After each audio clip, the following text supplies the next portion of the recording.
প্রথম দেখাতেই মনে হবে সময় যেন থমকে গেছে 1400 বছর আগে।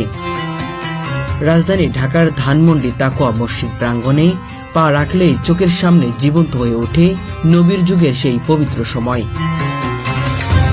মুহূর্তেই মনে হয় যেন আমরা ফিরে গেছি প্রিয় নবী হযরত মুহাম্মদ সাল্লাল্লাহু আলাইহি সাল্লামের যুগে।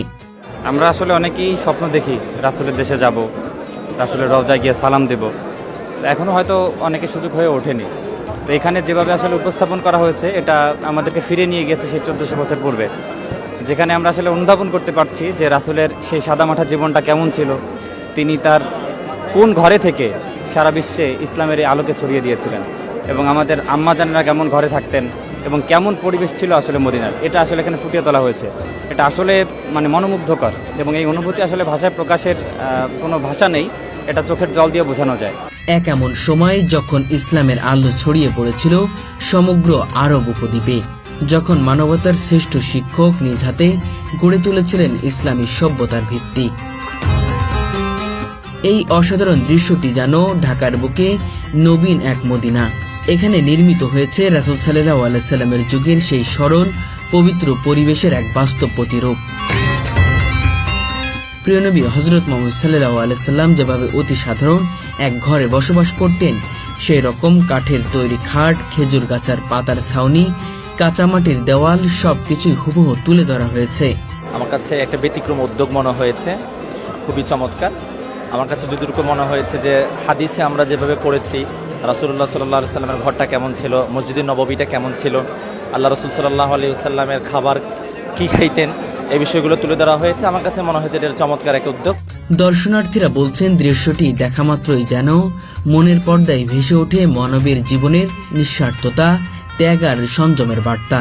আল্লাহ রাসূল সাল্লাল্লাহু আলাইহি সাল্লামের রওজা মুবারক এখন আমার যাওয়া হয় নাই, বাট অনেক ইচ্ছা। আপনারা সকলে দোয়া করবেন আল্লাহ তাআলা যেন কবুল করে। সো আজকে ধানমন্ডি মসজিদে আসলাম, এখানের যে কার্যক্রমগুলো এটা দেখে খুবই খুবই ভালো লাগছে আসলে। বাট মসজিদের ভিতরে না করে যদি বাইরে করতো, এত পরিমাণ লোক এখানে হয়েছে, আমার মনে হয় যেটা ভিতরে না করে বাইরে করলে আরো বেশি ভালো হতো।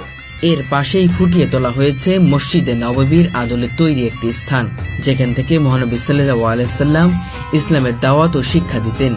এখান থেকে বিশ্বে ছড়িয়ে পড়েছিল সত্য ন্যায়ের বাণী। রাসূলের ঘরের পাশেই স্থাপনা করা হয়েছে আম্মা আয়েশা রাদিয়াল্লাহু আনহুর ঘরের প্রতিরূপ, যেখানে প্রতিফলিত হয়েছে সেই সরলতা ও সৌন্দর্য যা ছিল নবীর পরিবারের জীবনের অংশ। ভালো লাগলো, ইনশাআল্লাহ খুব ভালো। আর খোলামেলা হলে ভালো হতো, আর আমরা ভালো দেখতো, লোকে ভালো দেখতো, তাহলে গাঞ্জাম হতো না। ফাঁকা ফাঁকা জায়গা হলো, বেশি জায়গাটা প্রশস্ত হলে আর ভালো লাগতো।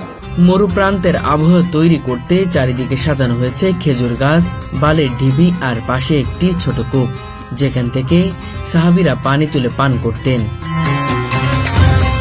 আবার রয়েছে যুদ্ধের সময় ব্যবহৃত নবীজের তাঁবুর প্রতীকী নির্মাণ, যা দর্শকদের মনে করিয়ে দেয় ইসলামের সংগ্রামী সূচনাকালের ইতিহাস।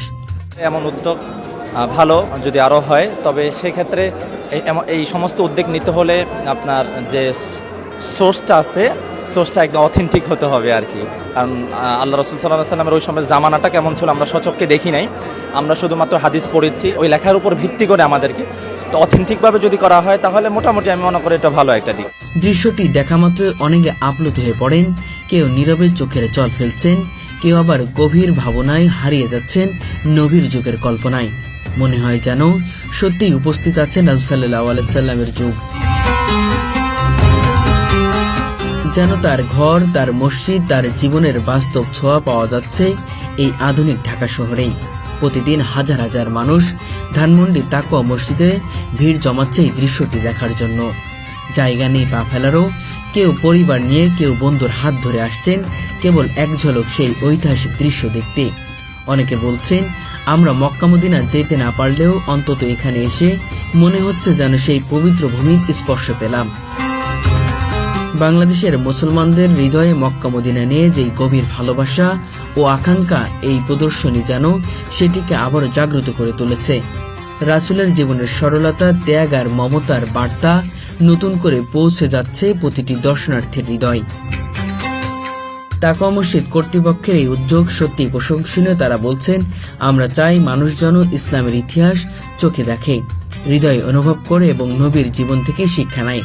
সত্যি তাদের এই প্রয়াসে আজ ঢাকার বুকে যেন জেগে উঠেছে এক টুকরো মদিনা, যেখানে ভালোবাসা, শ্রদ্ধা আর ইমানের আবেগে ভরে উঠেছে প্রতিটি মানুষের অন্তর।